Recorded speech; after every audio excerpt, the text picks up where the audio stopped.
At kaunay pa rin po sa Million People March, makakapanayam naman natin si Attorney Francis Tolentino, ang chairman ng MMDA. Magandang umaga po, Chairman Tolentino. Magandang umaga po, Riyad, sa iyong co-angkol, si Howie yata, at sa ating mga taga-sulat. Yes, Chairman. Si Howie po. Rayan, Howie po. Kamusta naman po ang sitwasyon ng trapiko sa mga kalsada malapit sa Quirino Grandstand? May mga isinara na po, Chairman. Ano ho?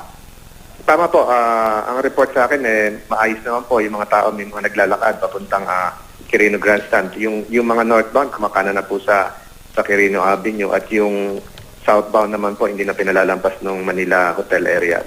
Magkatulong na po ang MMDA at saka ang ating kapulisan doon sa mga intersection na dati nadaanan. Ilang MMDA personnel po ang naka-duty po ngayon dyan sa area na yan, Chairman?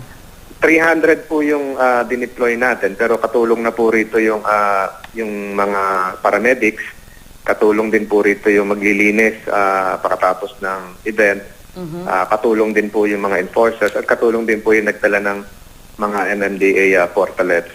Yes, yes. Chairman, para po sa kaalaman ng publiko, suspendido po ngayon ang number coding sa buong Metro Tama po Manila? kaya, holiday din po ngayon, so suspended po ngayon yung number coding natin. Aha. Mga hanggang anong oras so mananatiling sarado itong mga daanan natin, Chairman? Hanggang matapos siguro, kung tutupad sila ng alas 2, pero siguro yan, pagkatapos ng alas 2, may mga naglilinggar pa dyan kasi may mga kinabit din ng mga tents o yung ibang mga kagamitan nila.